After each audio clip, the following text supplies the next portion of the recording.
네, 안녕하세요. 머니맨 김수경입니다. 정부가 지금 경제를 살리기 위해서 어마어마한 자금을 쏟아붓기로 결정을 했죠. 슈퍼 예산안이 발표가 됐습니다.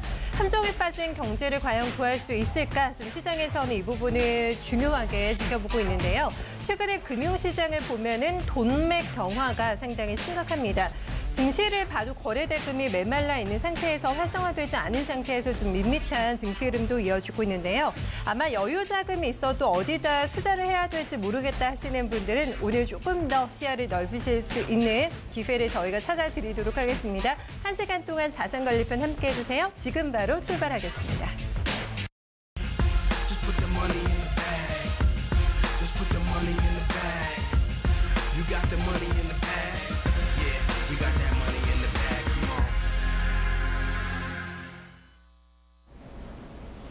네, 자산관리편으로 오늘도 1시간 머니맨 꽉 채워드리도록 하겠습니다. 방송 보시면서 궁금한 점 있으시면요 저희한테 전화 주세요. 전화 언제든지 열려 있습니다. 서울전화 02-325-8200번으로 연락 주시면 되고요. 방송에서 좀 참고가 됐으면 좋겠다 하시는 부분들, 좀 아쉬운 부분 내용 있으셔도 저희한테 연락 주시기 바랍니다. SNS 경로는 24시간 열어두고 있는 거 알고 계시죠? 쪽지나 게시글 아래 주소로 남겨주시면 저희가 또 참고를 하고 또 바로 피드백 드리도록 하겠습니다. 오늘 함께해 주실 머니우먼은 인터블록의 최우진 이사입니다. 안녕하세요, 이사님. 안녕하세요. 안녕하세요. 휴가도 못 가시고, 네, 벌써 지금 가을이 느껴지고 있는데 아직 휴가 못 가셨죠, 이사님? 네네. 이제 가실 계획이시죠? 네. 근데 네. 지난주에 못 뵀는데 휴가 다녀오셨죠? 네, 휴가 꼭 다녀오세요. 네. 얼굴 갔다 오시니까 얼굴이 더 좋아졌어요. 피시고 네. 이뻐지신 것 같아요. 진짜 휴식이 꼭 필요한 것 같아요. 그러니까요. 근데 저도 네. 뭐 간간히 생활 속에서 찾으려고 하는데 네. 얼굴은 다 쩔어 있다고 하더라고요. 네. 비도 굉장히 많이 오고 아마 조금 네. 처져 계신 분들 오늘 많으실 것 같은데 제가 앞서 말씀드린 그 돈맥 경화 네. 때문에 요즘에 그 투자처가 없어 정말 이런 얘기들 네, 많이 하시는데 오늘도 좋은 꿀팁을 가지고 오셨다고 네. 제가 알고 있습니다. 어떤 내용 저희 오늘 살펴보나요? 사실, 뭐 앵커님 말씀해 주셨다시피 요즘에 워낙 이제 자금이 뭐 미국이라든지 안전자산 그런 쪽 말고는 들어갈 곳이 없어가지고 뭐 돈맥 경화다 아니면 이제 다 부동자금이 굉장히 이제 많다고 얘기를 많이들 하는데요. 심지어는 그 굉장히 핫했던 그 가즈아였던 그 코인 시장 쪽도 개인 투자가 굉장히 많이 얼어붙어 있는 상황이긴 하거든요. 그러네요. 네, 그래서 실제로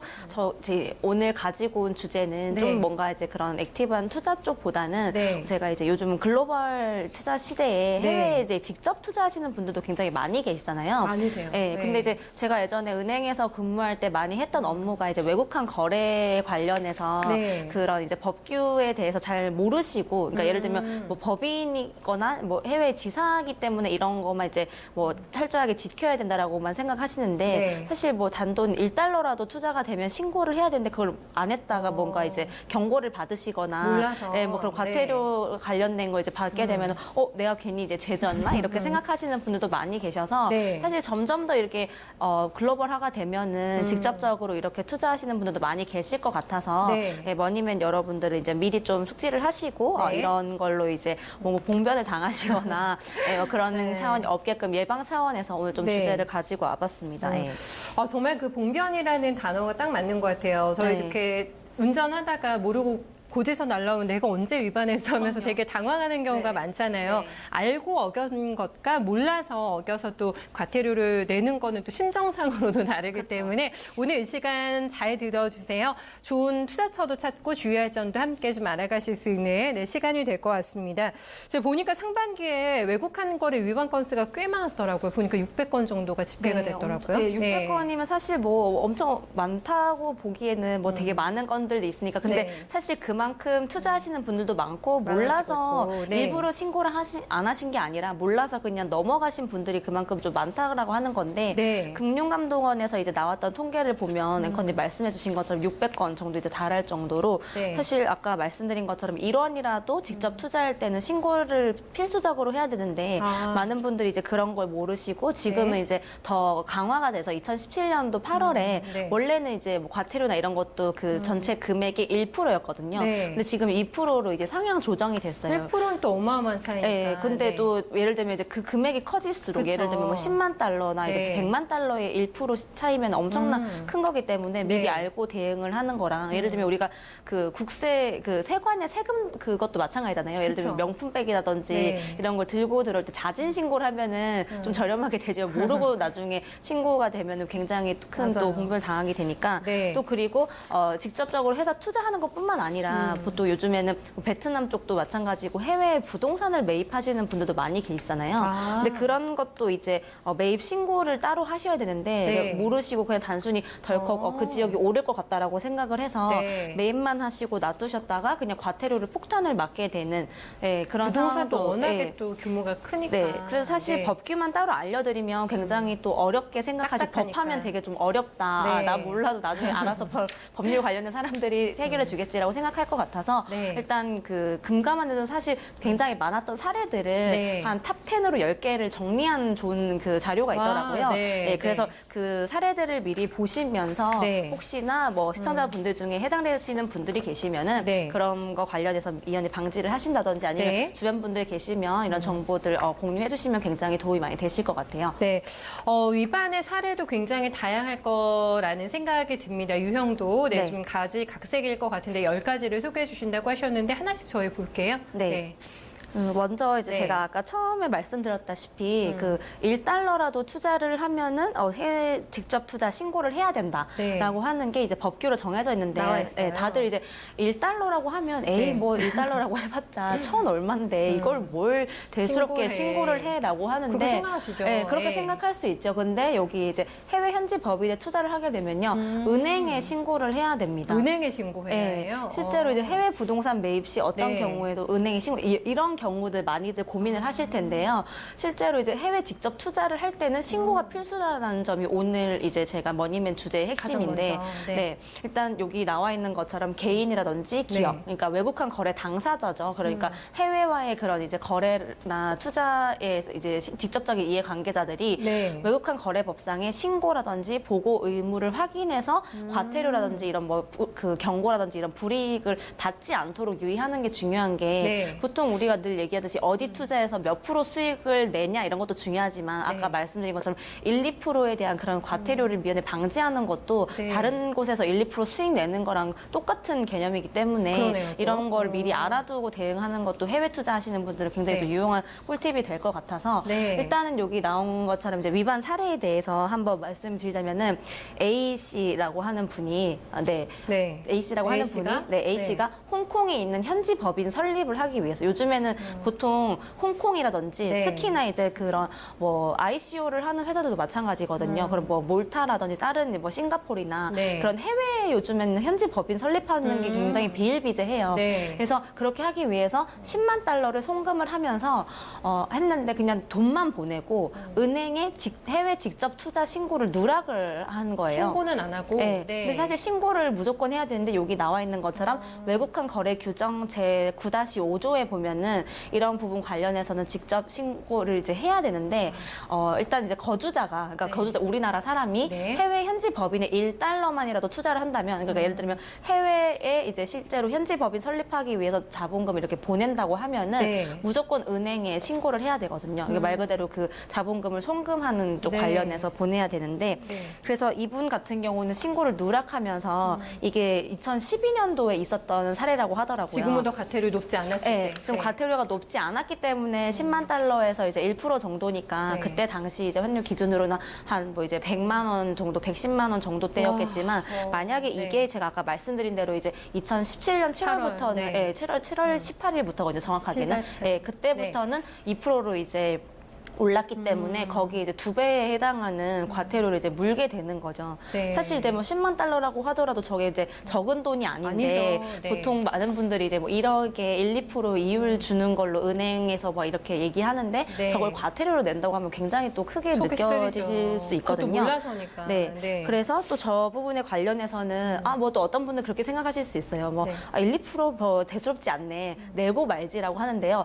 나중에 사실 그 5년 안에 있는데 이런 경우가 만약에 2번 이상이 생기시면 네. 거래가 아예 정지가 돼 있는 사태. 그러니까 과태료로 훨씬 더 끝나지. 강도가 높아지네요. 거래가 이제 그냥 아예 안 돼 버리게 자동 되니까. 거래 정지? 그래서 그런 부분에 대해서도 네. 이제 그냥 돈 많으니까 그냥 과태료 내고 말지 이게 아니라 그런 부분까지 되면 나중에 현지 법인을 설립을 해야 될 때 못 네. 보내셔서 이제 시행착오가 생기거나 뭔가 차질이 생기실 수도 있으시니까 네. 그런 부분에 대해서도 미리 좀 알고 대응을 하시는 게 좋지 않을까 싶습니다. 예. 네, 이분 같은 경우에는 지금이면은 뭐 거의 한 300만 원의 과태료를 무셔야 되니까. 그렇죠. 지금 또 달러가 또 많이 올라가고 올라가서, 있으니까요. 원화로 네. 만약 또 환산을 한다고 하면은 무시를 못하는 네. 금액이죠. 예. 네, 한 번은 실수, 한 번에 또 모르고 뭐 이렇게 하다 보면은 뭐 5년에 또 하게 되면 그쵸. 실수를 하게 되면 아예 거래 정지가 거래 되니까 정지가 되면 그건 굉장히 정말 당황스럽겠어요. 네. 네, 알겠습니다. 첫 번째 사례를 저희가 살펴봤고 네. 뭐 굉장히 많을 것 같은데 두 번째 사례도 준비해 오신 걸 보니까 또 사례로 저희가 한번 볼까요? 네, 사례로 알아보는 게 가장 이해하기 쉬우니까요. 쉽죠. 네. 두 번째 위반 사례는요. 그러니까 A 씨가 나왔으니까 이제 B 씨가 예를 들면 땡땡 씨와 함께 이게 중국의 현지 법인을 이렇게 공동 설립을 하려고 네.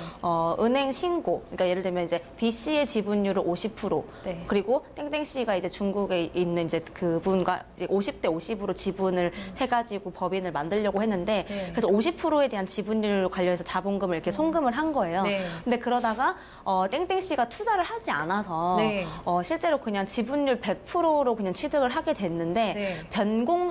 변경 신고를 누락한 거예요. 처음에 이제 신고를 할 때는 네. 지분율 50%로 하겠다라고 네, 네. 이제 송금을 한 거죠. 근데 결국에는 본인 그냥 이제 100%로 된 거잖아요. 그러니까 처음에 신고했던 내용이랑 달라지게 되면 거기에 대해서 이제 변경이 있었다라고 이제 따로 이제 신고를 해야 또 해야 되는데 하는데. 그 부분에 대해서 이제 누락이 돼서 여기 나온 것처럼 관련 법규 이제 제 9-5조의 제 2항에 보면요. 네. 거기 관련해서 이 부분에 대해서도 이제 과태료를 내야 되거든요. 변경 신고를 누락했다는 점에 의해서. 네. 그래서 실제로 해외 현지 법인 투자 내용이 그러니까 예를 들면 지분율이라든지 아니면 자본금이라든지 여러 가지 그런 사항들이 변경될 경우에는 은행에 변경 보고를 해야 되고 이 부분 관련해서 지켜지지 않을 경우에는 저렇게 이제 과태료를 물게 되는 상황이 나옵니다. 네, 최초 보고를 하고서는 끝이 아니네요. 계속 뭐 일을 하다 보면은 바뀌는 변경되는 부분이 있기 때문에 네. 조금 귀찮더라도 번거롭더라도 꼭 해야 되겠어요. 네, 그렇죠? 이 부분은 정액으로 네.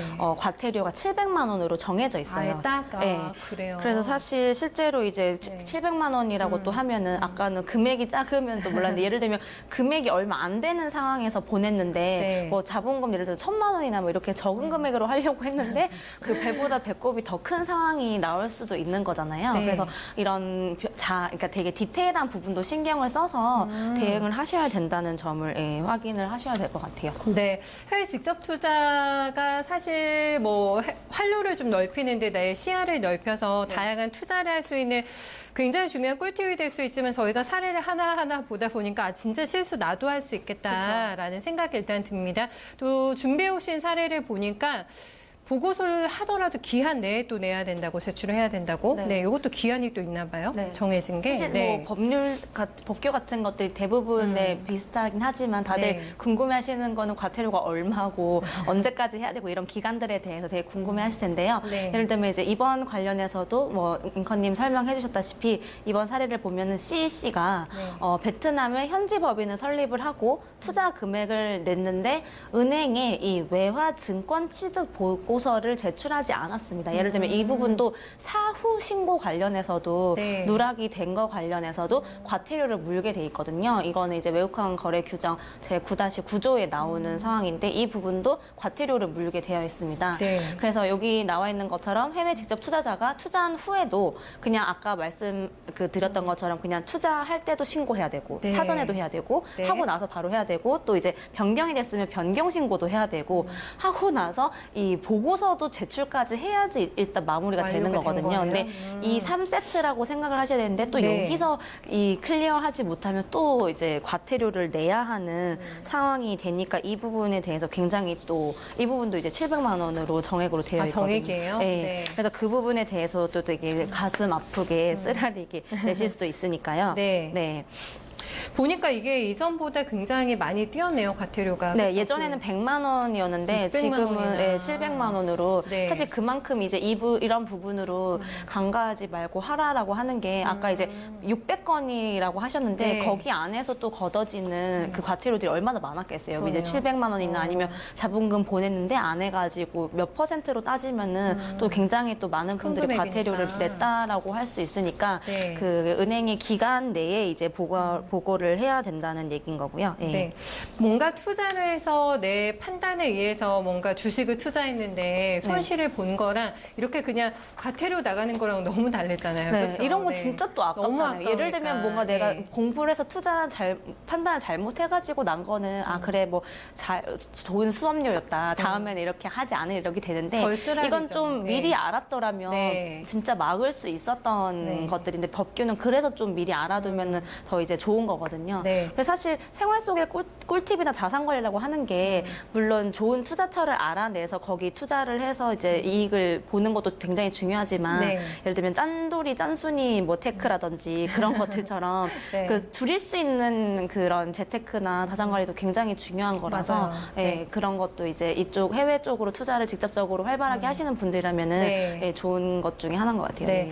해외 투자해봐야 되겠다는데 법규는 보기가 힘들 것 같고 네. 너무 좀 어렵다 이러신 분들은 오늘 저희 또 머니맨 보시면 확실하게 네, 사례와 함께 네, 정리가 되실 것 같습니다. 앞서서 부동산 얘기를 해주셨는데 네. 최근에 사실 국내에서 부동산 투자 어렵잖아요. 네. 해외에서 기회 보시는 분들도 많으실 것 네. 같은데 국내에서도 부동산 거래할 때는 그 절차가 까다롭고 그쵸. 주의해야 될 게 네. 많아서 해외는 더 하겠어요. 그렇죠? 해외도 마찬가지죠. 어차피 일단 국내에 있는 그 자금이 해외로 이제 유출이 되는 거니까요. 네. 그거 관련해서 이제 신고를 하라는 건데 네. 해외 부동산 매입 시 신고가 필수인데 예를 들면 DC가 2년 이상 체제 목적으로 뉴질랜드에 이제 부동산을 사면서 은행에 신고를 안 한 거예요. 그냥 네. 이제 매입만 하고 하고. 따로 이제 그 은행에 신고를 안 했는데요. 여기도 이제 그 외국한 거래 규정 제 이제 9-39조에 나와 있는데 검찰 통보까지 굉장히 이제 강한 거죠. 과태료에서 끝나지 않고 네. 경고 그리고 거래 정지까지도 할 수 있는 좀 상당히 이제 법규상의 제재가 강화되어 있는데요. 네. 이게 굉장히 중요한 게 2년 미만으로 주거 목적으로 할 때는 한국은행에 신고를 하고 네. 2년 이상으로 주거 또는 주거 이외의 목적일 때는 이제 본인이 그쪽 관련된 이제 수리은행이라고 하거든요. 그 수리가 이제 그 받을 숫자 해가지고 네. 거기 이제 내가 그 자금을 보내고 거기를 처리를 해주는 그러니까 행정적인 거를 봐주는 그런 수리은행을 네네. 말하는데 거기에 이제 신고를 해야 되는 거거든요. 기관도 다르네요. 네, 이게. 그래서 그 목적이라든지 기간에 네. 따라서도 네. 신고하는 기관도 다르기 때문에 네. 이 부분 관련해서도 좀 모르고 계시면은 2년 미만인데 만약에 여기 가면은 네. 한국은행으로 가세요. 뭐 이렇게 될 수도 있고 한국은행으로 갔는데 그냥 그쪽 관련된 담당 은행으로 가라고 이렇게 얘기할 수도 있으니까 네. 그러니까 해외에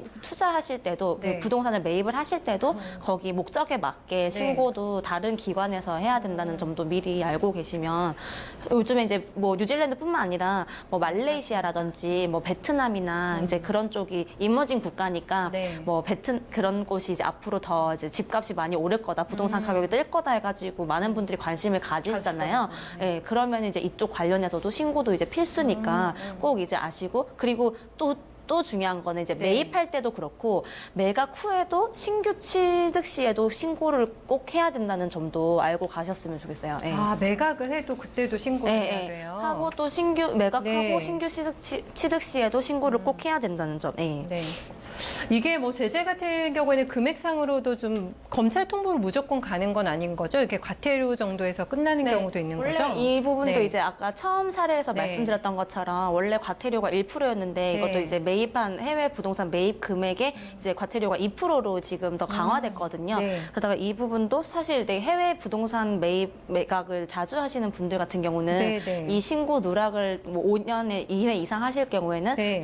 사례랑 똑같이 거래 정지까지도 받으실 수 있는 상황이고 네. 검찰 통보까지 되는 경우는 사실 되게 고의적으로 뭔가 일부러 뭐 건물을 통으로 뭐 그렇게 했다든지 탈세 목적으로 하지 않는 이상은 사실 되게 무서운 얘기인 것 같아요. 네. 그게 아니라면은 좀 이제 과태료나 이제 경고에서 끝날 상황인 건데 대부분 이제 본인 뭐 투자 목적으로 이제 오피스텔이라든지 아파트 현지에 이제 이렇게 구입을 하시는 경우가 많잖아요. 네. 예, 그런 경우에 또 이제 그냥 구입만 하고 그냥 시세 차익 보고 기다려 기다려야지 이게 아니라 신고도 이제 꼭 하셔야지 뭐 과태료나 이런 부분에 대해서도 아까도 신고 안 하면 2%에 대해서 매입 금액의 2%나 내야 되니까 네. 사실 특히나 아까 회사 설립을 위한 자본금 같은 경우는 예를 들면 뭐 많아도 1억이라든지 그거보다 미만인 경우가 많잖아요. 회사 네. 뭐 이제 업종별로 다르긴 하겠지만 근데 부동산 같은 경우는 가격이 꽤 되는 경우가 많아서 네. 거기에 2%라고 하면은 굉장히 네. 또 이제 무시 못하는 가격이기 때문에 네. 그 부분에 대해서는 꼭 이제 부동산 쪽 해외 부동산 관심 많으신 분들은 네. 꼭 한번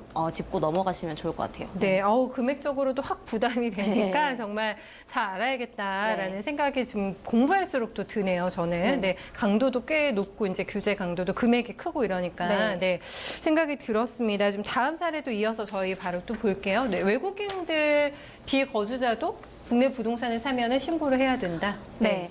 예를 들면 이제 요즘에 굉장히 저희 이제 제주도가 핫했던 이유가 네. 중국 분들이 굉장히 그 제주도에 이제 땅이나 이제 부동산을 취득을 하면 뭐 영주권을 준다 이런 얘기로 네. 굉장히 핫했었잖아요. 네.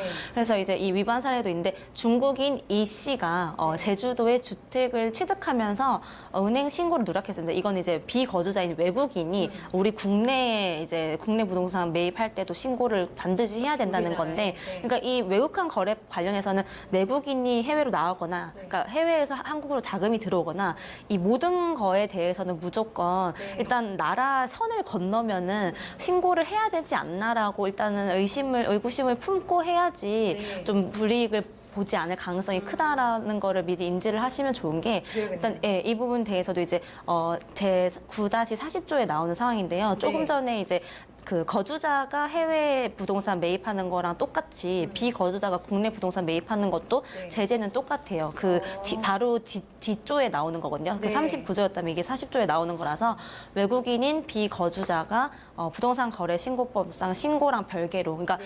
보통 이제 부동산 그런 이제 거래하는 공인중개사 이런 데서 거래만 하잖아요. 근데 거기서 끝날 게 아니라 외국한 거래법에 따라서 신고를 따로 해야 되는데 이분 같은 경우는 그냥 뭐 저희 쪽에서 취득록세나 이런 것만 하면 됩니다라고 하고 네. 넘어갔던가 봐요. 아이고. 근데 이제 그러고 나서 신고를 네. 안 해서 거기에 관한 이제 과태료를 물게 됐던 그런 이제 안타까운 게 있었는데 네. 이분은 굉장히 좀 제재가 커서 특히나 이제 제주도 한참 붐일 때 가격이 급등했잖아요. 네. 그리고 특히나 또 제주도 주택 그리고 또 그 해변 앞에 보이는 되게 고급 주택들이 좀 비싸잖아요. 네. 그래서 가격이 좀 되다 보니까 중국인 또 얼마나 큰 손이에요. 네, 그렇죠. 그래서 이 중국 분은 검찰에 통보가 돼가지고 그게 굉장히 금액이 네. 그러면 궁금한 게 네네. 검찰에 통보가 들어가면 그 금액대가 정해져 있나요? 어느 정도 이상이면? 네, 뭐 10억이 있어요? 초과됐을 때는 이게 이제 네. 검찰에 통보가 되는 상황이거든요. 이분은 이상이셨나요? 네. 그래서 보통 우리가 제주도에 하면 이제 이효리 부부가 사는 그런 데도 보면 되게 이쁘고 뭔가 네. 되게 정원도 있고 넓고 이런 집이잖아요. 네. 그래서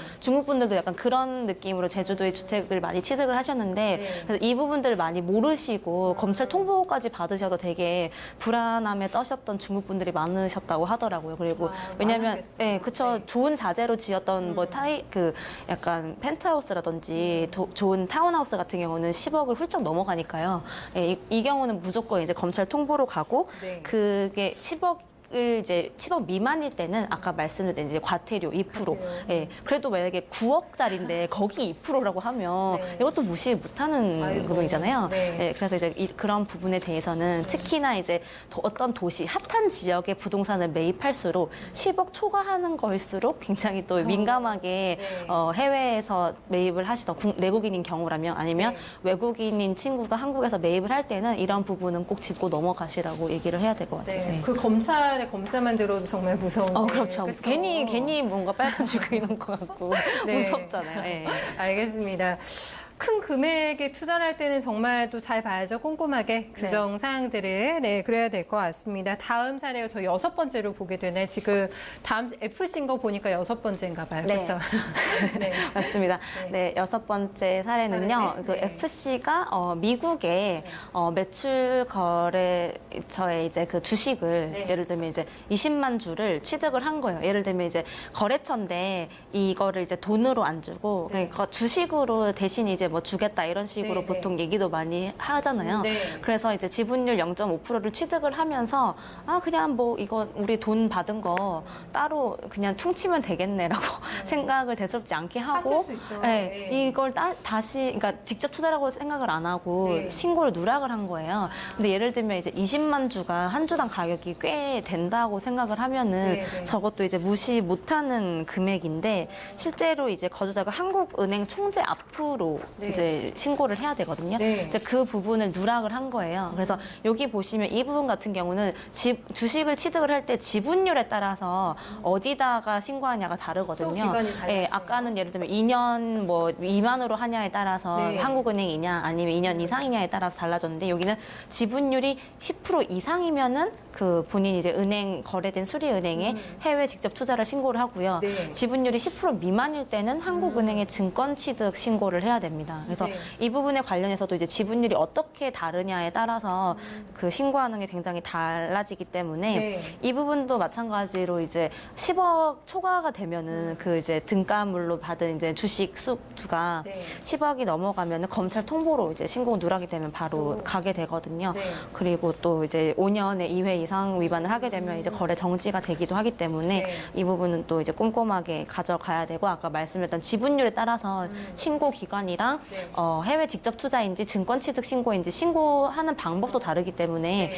이런 쪽으로 예를 들면 거래처에서 이걸 주식으로 다 대신 받으신다고 하시는 분들 중에 거래가액이 꽤 되시거나 네. 그게 뭐 크지 않으시더라도 10억을 초과했는데 그러니까 신고를 안 했다고 하면은 검찰 소환이지만 그냥 그게 적은 금액이더라도 금액이면? 네. 신고를 무조건 하셔야 되기 때문에 그 부분에 대해서도 해야 됩니다. 왜냐면 그 위반 금액에 이거는 이제 2%가 아니라 4%까지 네, 과태료를 내거든요. 네, 네. 그래서 최저로 내는 게 200만 원이에요. 그러니까 아무리 적은 예를 들면은 실질적으로 금액이 정해졌군요. 4%라고 하면은 네. 이제 2% 해서 뭐 2천만 원이라고 하면은 네. 그게 등가가 2천만 원이라고 하지 않더라도 네. 그러니까 2억이라고 하지 않더라도 네. 실제로 더 적더라도 미만이어도 200만 원은 무조건 무조건. 내야 된다는 거죠. 예. 네, 그게 더 무섭네요. 네, 그렇죠. 무조건 그쵸? 예, 내야 된다 이런 것들이. 금액이 또 적을 경우에는 아까 말한 또 배보다 배꼽이 더 클 네. 수가 있기 때문에 거의 종전에 이 네. 부분 같은 경우는 원래 이제 2%였는데 네. 이제 4%가 된 거예요. 네. 그러니까 저번에 이제 원래 1%였던 게 2%가 되는데 보통 이제 2%였는데 이게 3%가 되는 게 아니라 2배수로 바로 뛰거든요. 4%. 근데 네. 이번 같은 경우도 만약에 네. 2017년 7월 기준으로 그랬는데 조금 더 이런 것들이 강화가 돼서 몇 년 뒤에는 이 4%였던 건 8%가 되고 또 그런 식으로 가게 네. 되면 더 제재가 이제 강화가 되는 거잖아요. 네. 그래서 이런 쪽 관련해서 이제 해외 쪽으로 이제 뭐그 거래처가 많으신 분들 같은 경우도 네. 이런 부분은 또 꼼꼼하게 짚고 넘어가시는 게 네. 불이익을 덜 보시는 방법일 것 같아요. 그러겠네요. 앞으로 더 늘어날 거잖아요. 그렇죠? 네. 해외 직접 투자 사례는 더 늘어날 거고 위반이 또 많아지게 되면은 단속이 강화가 될 수 있어서 네. 지금 4%도 헉하지만 뭐 6%또 금방 8% 그쵸, 될 그쵸. 수도 있는 거니까 네. 네. 가능성을 감안하고 그 퍼센티지도 잘 봐야 되겠어요. 네. 네네. 주의사항 6번째까지 봤습니다. 7번째는 외화 차입의 계약 조건은 변경을 한다. 그래도 신고를 해야 된다. 이 부분이네요. 네. 이 부분 같은 경우는 제가 예전에 이제 은행에 있었을 때 네. 굉장히 많이 처리를 했던 부분인데요. 그래요? 그러니까 제가 이제 네. 그 은행에 있었을 때 한국에 진출해 있는 이제 일본의 한국 현지 법인들 네. 그리고 일본에 이제 본사가 있는 경우가 많아서 본사로부터 외화를 차입하는 경우가 굉장히 많았어요. 네, 왜냐하면 특히나 일본 같은 경우는 이제 네. 워낙 이제 그 금리가 마이너스 금리고 싸다 보니까 네. 그 자회사가 한국에서 잘 정착하기 위해서 외화 차입 관련된 이제 차입 그 계약서를 이제 쓰는 거거든요. 근데 네. 거기서 예를 들면 보통 1년이나 2년 동안 이런 금액을 얼마 이자로 주고 차입을 하겠다라고 했는데 네. 그게 조건이 변경될 수 있잖아요. 아니면 그쵸. 회사 상황이 너무 안 좋다 그러면은 네. 이유를 더 낮춰준다든지 기간을 연장한다든지 네. 아니면 좀 뭔가 조건을 완화시킨다든지 강화시킨다든지 이런 것들이 있는데 아까 얘기했던 것처럼 이제 조건을 변경할 때도 신고를 무조건 해야 되는데 이 신고를 이제 누락하게 되면은 외국환 거래 규정 이제 제 7-4조에 의거해서 네. 이 부분도 이제 검찰 통보에서 거래 정지까지 굉장히 강력한 제재를 받을 수가 있는데요. 네. 예를 들면 이번 사례 같은 경우를 보면은 영리법인 G는 미국의 비거주자로부터 이제 외화 자금 10만 달러를 차입한 후에 자금적으로 이제 금전대차 계약 만기 연장을 하면서 네. 은행 신고를 누락을 한 거예요. 그러니까 만기 보통 연장? 이 네. 부분에서 가장 많이 간과를 하시는데 아까 말씀드린 것처럼 1년, 2년 이렇게 계약을 해놓고 보통 우리가 이제 개인들이 대출할 때도 네. 자동으로 연장되는 경우가 많잖아요. 예를 들면 그 기존에 따로 뭐 한 달 이내나 세 달 전에 네. 뭔가 취소하거나 연장하지 않겠다라는 의사를 표명하지 않으면 보통 계약이 자동 연장되는 경우가 많아서 있어요. 그냥 네, 쉽게 그냥 생각하신 거예요. 그냥 자동으로 연장되겠지라고 했는데 예를 들면 만기가 오늘까지인데 그거에 대해서 자동 연장은 자기네들 내부 상의 거래인 거고 네. 근데 이런 이제 한국은행 같은 경우는 그 당국에서는 이게 연장되는지 안 되는지 모르잖아요. 모르니까. 그래서 그런 부분에 대해서도 변경이기 때문에 네. 반드시 그 기간이 끝나고 다시 계약서를 쓸 때도 당국에 꼭 이제 신고를 해야 된다는 점. 네. 들어보니까 이거는 실수 사례 조금 많을 것 같아요. 네, 이 부분이 사실 실수 사례가 되게 많았던 게 네. 저도 이제 이 부분 관련해서 저희 이제 뭐 송금팀이나 이런 쪽에 담당자 분들도 네. 그냥 이제 돈이 왔다 갔다 하고 왜냐면은 네. 한 번 차입을 해서 만약에 돈을 받잖아요. 그냥 10만 달러를 차입을 했는데 다시 만기 연장이 되면은 굳이 이거를 다시 미국으로 보내고 다시 받는 게 아니라 네. 계속 여기 한국에 돈이 머물잖아요. 그러니까 굳이 이걸 신고를 해야 되나라고 이제 생각하시는 분들이 많은 거예요. 해외로 네. 이제 송금이 왔다 갔다 하지 않으니까 네. 그거에 대한 이제 이제 필요성을 잘 못 느끼시는 분들이 많은데 네. 이 부분에 대해서도 변경 시 꼭 신고를 하셔야 되고 이걸 좀 안 하셨을 때도 이제 뭐 그 경고 처분을 받으시거나 네. 그런 경우가 있고 보통 이제 뭐 지방자치단체나 이런 이제 그 공공기관이나 이런 영리법인 같은 경우는 네. 그 자본금이라든지 이런 차입금이 왔다 갔다 하는 본인 그 수리은행 그 은행에 신고를 하셔야 되고 네. 개인이라든지 비영리법인 같은 경우는 그 지정거래 외국한 은행을 경유해서 거기를 통해서 한국은행으로 신고를 해야 됩니다. 여기도 이제 기관이 다르거든요. 네, 네. 그러니까 거기 그 차입금이 들어오는 은행을 경유해서 한국은행까지 신고를 하냐 아니면은 거기 은행에만 신고를 해야 되냐 바로. 이거의 차이기 때문에 한번 거치냐 아니면은 다이렉트로 하냐 이거의 차이고요. 그리고 이 부분 같은 경우도 10억 원이 보통 여기 관련해서는 외국한 거래 관련해서는 기준이 10억 원을 초과하는 그 금액이 무조건 이제 검찰에 통보된다고 생각을 하시면 되고요. 네. 그게 아니라면은 이 부분 같은 경우도 과태료가 이제 2%인 거죠. 알겠습니다. 네. 이것도 금액이 꽤 크게 오고 가는 사례가 많을 것 같아서 그렇죠. 네. 사실 특히 그 지금은 우리나라도 되게 금리가 많이 낮아져서 네. 했지만 한참 그 엔캐리 트레이드 이런 걸로 할 때는 한국의 이제 의사분들 같은 경우도 일본에서도 그 엔화로 해외에서 차입을 해서 한국에서 사업을 하시는 분들도 굉장히 많았거든요. 그럴 수 있겠네요. 네. 왜냐하면 한국에서 그 대출을 받아서 네. 하는 것보다 마이너스 금리로 이제 해외에서 엔화도 예를 들면 환율도 싸고 네. 금리도 낮으니까 해외에서도 이렇게 차입을 해가지고 한국에서 사업을 하시는 분들도 금리차가 많이 컸을 때는. 계세요. 네. 근데 좀 그랬다가 또 안 좋을 때는 네. 뭔가 그때 리만 쇼크가 터지고 안 좋을 때는 환율 자체만 2배가 뛰어버리니까 금리 싸다고 해가지고 했다가 막 이제 원금만 2배가 되어버리는 굉장히 또 안 좋은 사태도 많이 네, 발생이 네. 되는데요. 네. 실제로 뭔가 이제 엔저 사태에 금리까지 낮고 하면은 지금 물론 우리나라도 금리가 그렇게 높은 편은 아니기 아니지만, 때문에 네. 안 하지만 과거 한 10년 전만 해도 이런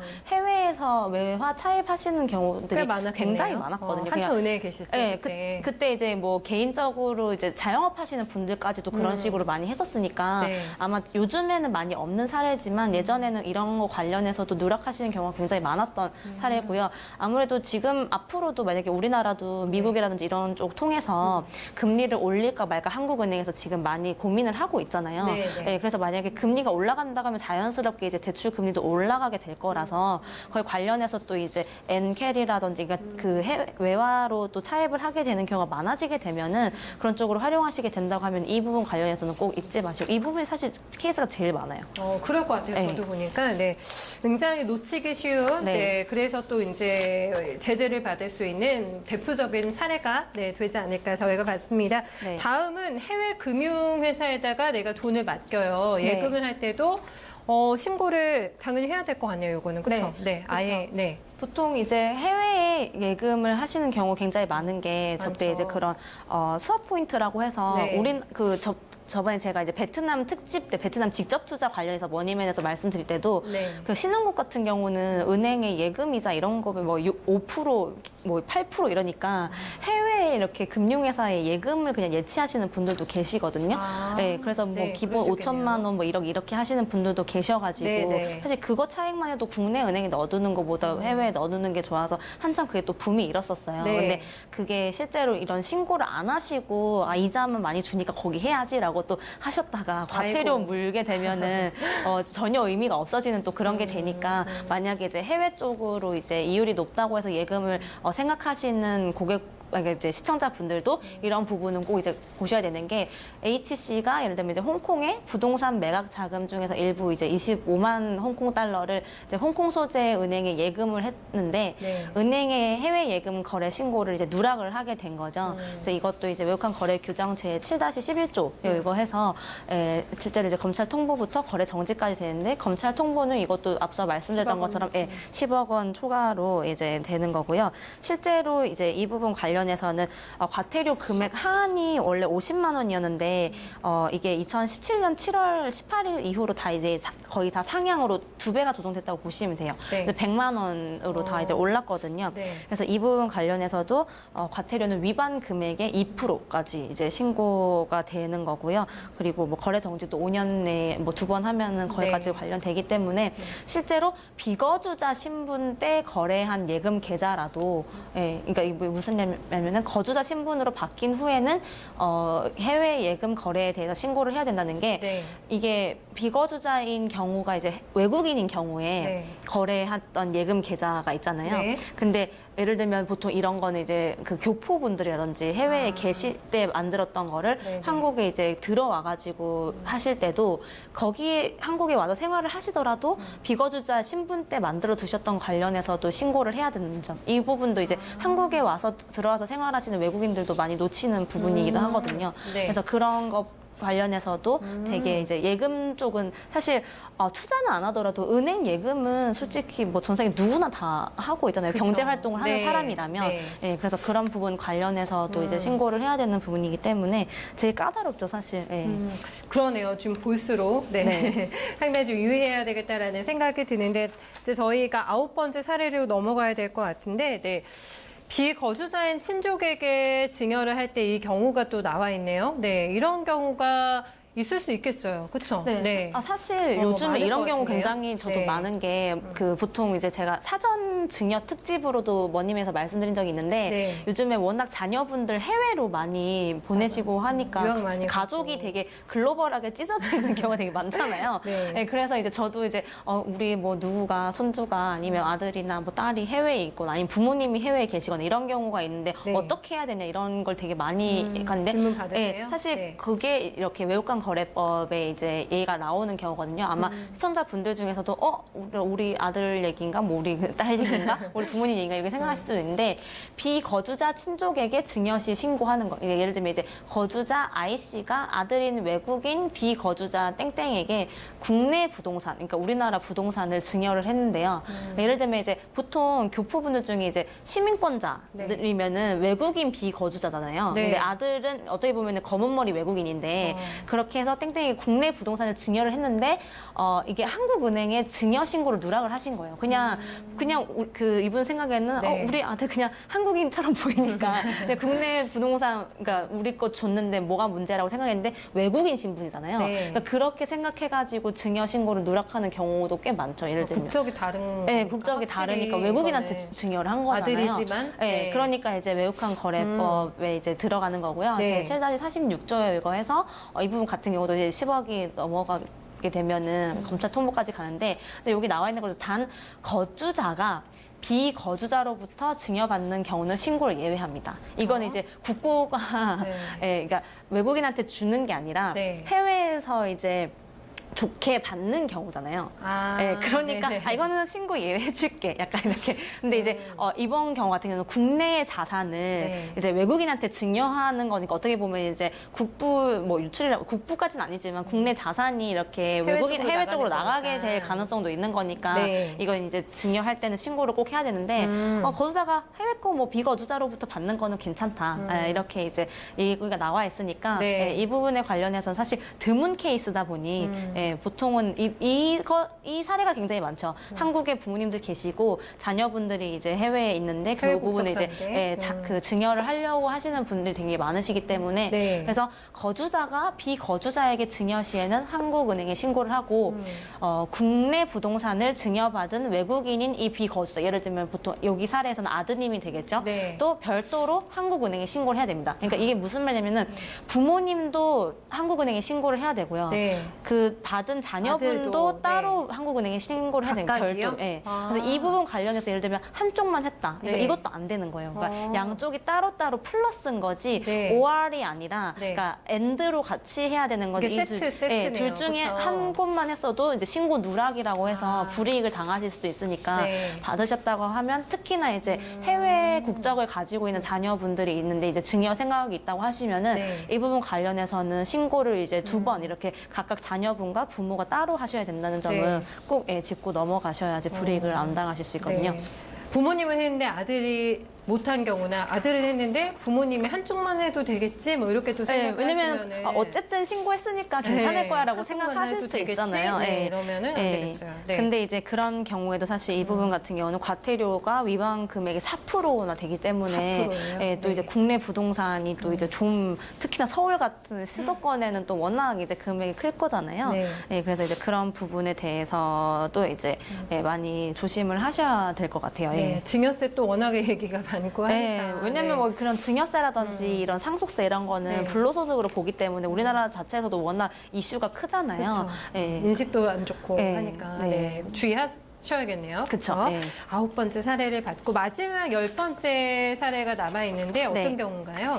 네, 그 네. 마지막은요. 아무래도 이제 아까 이제 뭐 금전 대차 계약 뭐 이런 것도 있었는데 네. 비거주자랑 이렇게 채권 채무 상계를 할 때가 있잖아요. 예를 들면 아까 설명드렸던 것처럼 그 수출이라든지 무역업을 하시거나 이렇게 하시는 사용하시는 분들들 분들, 네. 많이 계신데 예를 들면 오퍼상이라든지 이런 분들 하시는 경우에 예를 들면 내가 매입한 게 있고 매출 이렇게 났는데 네. 서로 이렇게 네팅해야 되는 거면 그냥 상계하고 말자라고 하면은 네. 그냥 이렇게 한 거니까 없는 걸로 치고 끝 이렇게 자기들끼리 생각할 수 있는데 네. 사실 그게 왔다 갔다 한 게 거래 내역이 맞으니까 이거 상계에 대한 것도 신고를 하셔야 되거든요. 아. 실제로 이 부분에 대해서도 되게 누락이 많은 놓치기가 게 쉽겠네요. 예, 왜냐하면 네. 개인들 같은 경우는 예를 들면 앵커님이랑 저랑 밥을 먹었는데 밥값이랑 커피값이 비슷비슷하게 나왔으니까 그냥 네. 퉁 이렇게 하면 이제 따로 그게 할 게 없는데 이건 당국에서 절대 그렇게 안 본다는 거죠. 그래도 그 경제 활동이 다 일어났던 거니까 네. 그럼 왜 그렇게 해서 상계가 됐는지에 대한 신고가 들어가야 되는 건데 네. 그래서 예를 들면 거주자 제이 씨가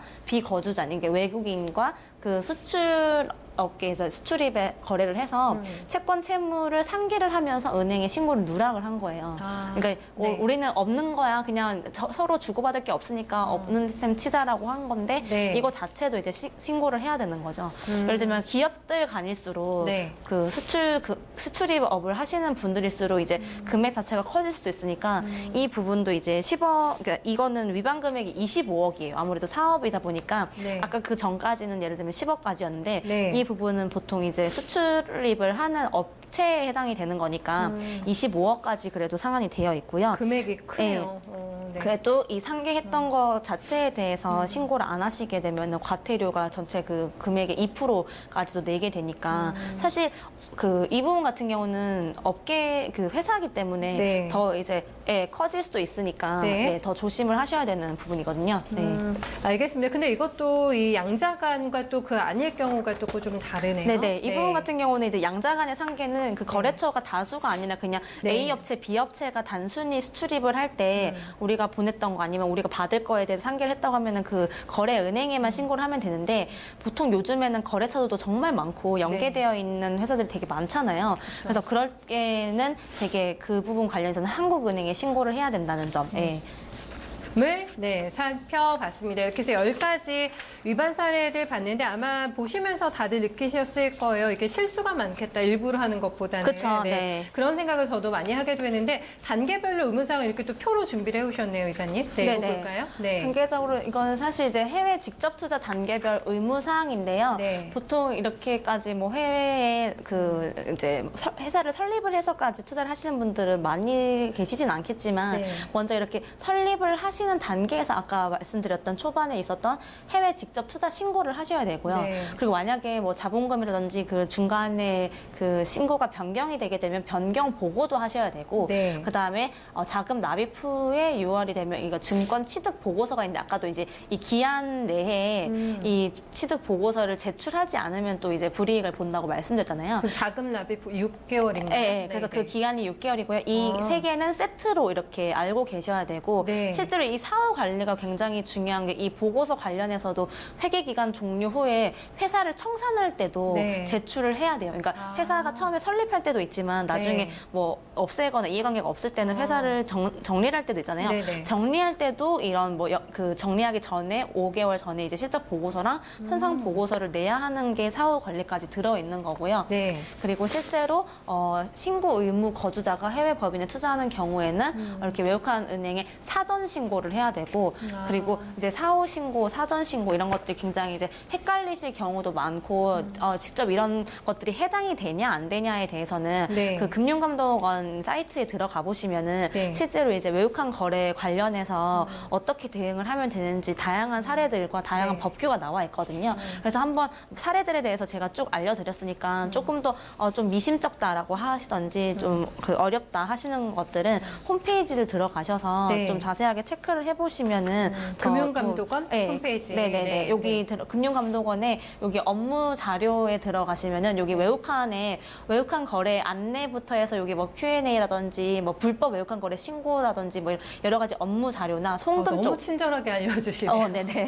여기 네. PD님이 되게 친절하게 준비해 주신 것 같아요. 네. 여기 사실 소액을 해외 송금업 관련해서는 요즘 굉장히 또 저한테 문의를 많이 주세요. 예를 들면 뭐 그냥 단순히 공연이라든지 네네. 예술 쪽 하시는 분들도 요즘에는 워낙 인터넷이 발달돼 있어서 해외에 있는 누구랑 돈을 주고받을 게 있는데 네. 이걸 어떻게 신고를 해야 되냐, 뭐 어떻게 해야 되냐 이런 문의가 엄청 많거든요. 네네. 그래서 그런 부분 관련해서는 사실 요즘에는 워낙 글로벌한 시대라서 회사뿐만 아니라 개인분들 같은 경우도 많으시죠? 이런 네. 소액 그런 네. 이제 송금 거래도 많기 때문에 이쪽 들어가서 이제 보시면은 외국한 거래법으로 신고를 누락해서 이제 불이익을 보시는 사항은 아마 이제 없게 되지 않을까 사실 그렇게 생각을 합니다. 네. 그러니까 내 식대로 해석을 하면 안 되겠어요. 법이라는 게 분명히 있는 그쵸. 거기 때문에 그리고 사례별로도 이렇게 정리가 돼 있으니까 네. 몰랐다라는 말도 사실은 그쵸. 네, 이런 거래를 하는 입장에서는 꼼꼼하게 따져보고 해야 될 것 같습니다.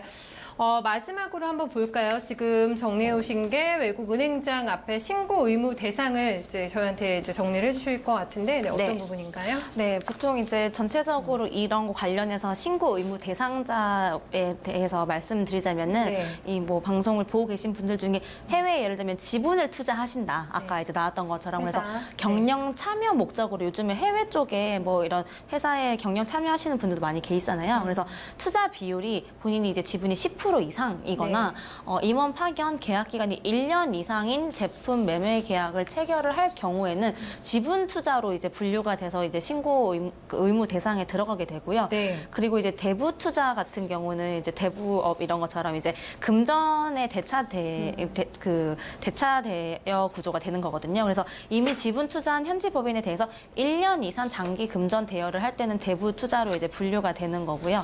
예, 그리고 나머지 이제 같은 경우에 전체적으로는 이제 해외 직접 투자 시 현물로 출자하는 경우에도 꼭 네. 이제 신고를 해야 된다는 점.